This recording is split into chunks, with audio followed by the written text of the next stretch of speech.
हाय।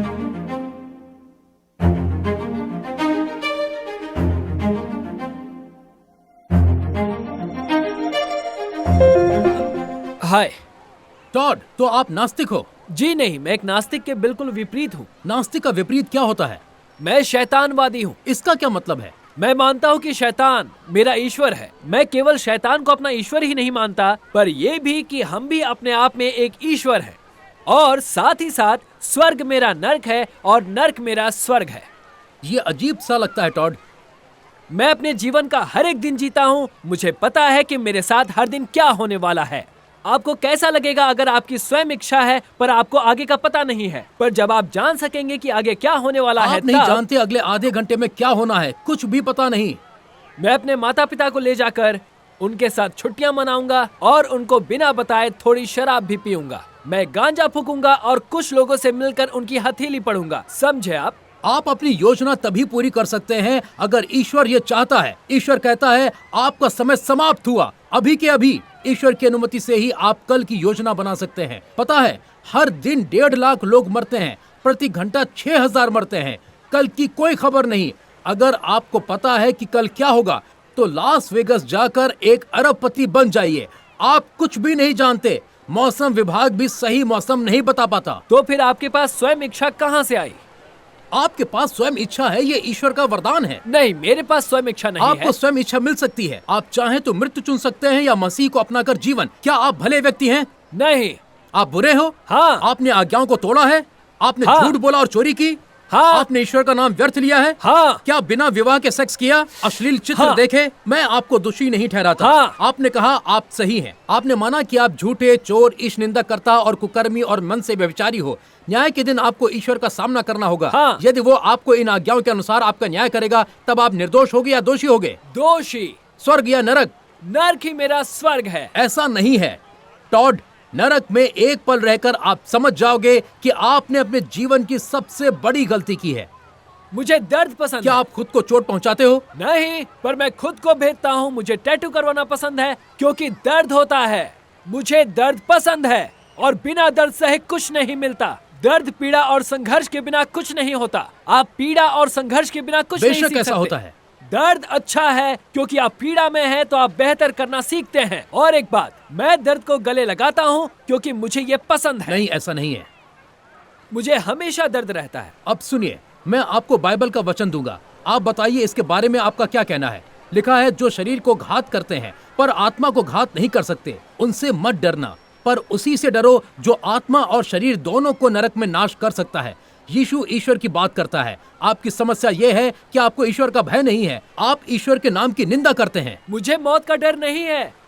Bible कहती है ईश्वर के भय से लोग पाप से दूर रहें। जब तक आप ईश्वर का भय नहीं मानेंगे आप पाप को नहीं छोड़ेंगे, क्योंकि आपके पास ईश्वर की गलत छवि है। टॉड, मैं आपको सुसमाचार दूंगा। मुझे 1 मिनट दीजिए और आपका ध्यान भी। फिलहाल मौत ने आपके कानों को पकड़ रखा है। आप मौत के डर और उसकी सामर्थ्य के गुलाम हो। मैं नहीं मानता कि आपको मौत का भय नहीं है। बाइबल कहती है कि मौत का भय मनुष्य का पीछा करता है। मैंने 3 बार अपने आप को फांसी लगाई, हर बार रस्सी टूट गई।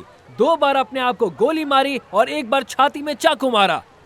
और आप कहते हैं मैं मौत से डरता हूँ? मैं नहीं मरा क्योंकि मेरा समय नहीं आया था। आप में मरने की इच्छा है इसलिए कि आपने अपना जीवन शैतान को सौंप दिया है। वो इस संसार का ईश्वर है। मैं अपनी बात पूरी कर लूं। बाइबल अनुसार ईश्वर दयालु और कृपालु है। 2000 वर्ष पहले वो एक मनुष्य बना। हंसिए नहीं, बस मुझ पर ध्यान दीजिए। परमेश्वर इस कारण एक मनुष्य बना क्योंकि उसे संसार के पापों का दंड भोगने के लिए पीड़ा उठाकर क्रूस पर मरना था। वो हमारे अपराधों के कारण घायल किया गया। अब आपको अपने पापों के लिए दंड नहीं उठाना है क्योंकि हमारी खातिर यीशु पीड़ित हुआ। जरा रुकिए तो मुझे पूरा करने दीजिए। हमने ईश्वर की व्यवस्था को तोड़ा। यीशु ने जुर्माना भरा। अगर आप व्यवस्था तोड़ते हैं, कोई और जुर्माना भरता है तो जज आपको बरी कर सकता है ये कहकर आप दोषी हो, पर आपका जुर्माना किसी और ने भरा। अब आप आजाद हो। ईश्वर आपका मुकदमा खारिज कर सकता है। पापों को क्षमा करके जीने देगा। उद्धारकर्ता की पीड़ा, मृत्यु और पुनरुत्थान के बदले जो क्रूस के द्वारा हुई। अब आपको पापों का पश्चाताप करके यीशु मसीह पर भरोसा करना है कि वो उद्धारकर्ता और प्रभु है। अब सुनिए, एक और बाइबल का वचन है, क्योंकि क्रूस की कथा नाश होने वालों के निकट मूर्खता है। मेरी बात को लेकर आप मेरी हंसी उड़ा रहे हो। क्योंकि आपको अपने पापों का अंगीकार नहीं करना है। मैं अगर प्रतिदिन सच अपने है, आप से जी इनका नहीं, अंगीकार आप करता अंगीकार हूँ। नहीं करते, उनको लेकर आप इधर उधर होते हो। आपको नहीं लगता वे ईश्वर की दृष्टि में गंभीर हैं। पर बाइबल कहती है झूठों से यहोवा को घृणा आती है। इसलिए मुझे नर्क जाना है, मुझे नर्क जाना है। नहीं, हाँ, बिल्कुल नहीं, बिल्कुल भी नहीं। हाँ बिल्कुल। आपको नहीं जाना है और मैं आपसे विनती करता हूँ, होश में आइए टॉड, जीवन मौत से बेहतर है। मैं एक बुरा व्यक्ति हूँ और ये बात मुझे पता है। ठीक है, अब अपने पापों से फिरकर ईश्वर से कहिए कि वो आपको एक नया हृदय दे और वो आपको अंदर से बदल देगा। ये मेरी आत्मा के जैसा काला है। अगर मेरा हृदय काला है, मेरी आत्मा काली है, पर ईश्वर ने मुझे 44 वर्ष पहले यीशु के क्रूस पर जाने के बदले क्षमा किया और वो ऐसा आपके साथ भी करेगा। वो आपको धार्मिकता का जीवन देगा और ये पाप से प्रीति रखने वाले एक पापी के लिए चमत्कार है। मेरी बात पर विचार कीजिए टॉड, क्या आप इतना करेंगे? मैं जितना हो सकता है उतना विचार तो करूंगा। एक और सवाल है, क्या आप मसीही परिवार से हैं? हाँ। ठीक है, आपके मसीही जीवन में क्या बिगाड़ आया? मुझे लगा ये सब एक झूठ है। तो आप किस चीज से सहमत हैं? कि आप एक पापी हैं? कि मसीह आपके पापों के लिए कब मरा? आपकी बड़ी समस्या क्या रही? जब मुझे ये एहसास हुआ कि मैं कितना परपीड़क हूँ, तब से मैं खुद नर्क जाना चाहता था। पता है क्यों? क्योंकि सब कुछ नर्क में है, दर्द, सजा। चाहे आप अपने पापों में लिप्त रहना चाहते हो, स्वर्ग क्यों जाना चाहूंगा जहाँ ये सब है ही नहीं। आप अपनी माँ की प्रार्थनाओं के कारण यहाँ हैं।